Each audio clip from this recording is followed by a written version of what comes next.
Okay, mapunta tayo sa ating Excel.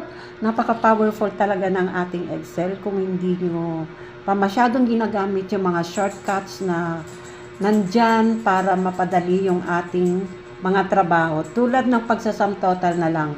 Na-stuck ka rin ba sa ganitong pagsasum total? Yung sinasum total mo na ganyan, per row, per column, or whatever, or pinaplus mo pa siya. Ngayon, hindi na dahil mayroon tayo shortcuts, na kahit gaano pa man yan kahaba, or gaano pa man yan kalaki yung row, yung column at kahabang yung row, ay kayang-kaya mong total yan ng isang pindutan lang, 2 kilang. So, ganito lang yung ating gagawin.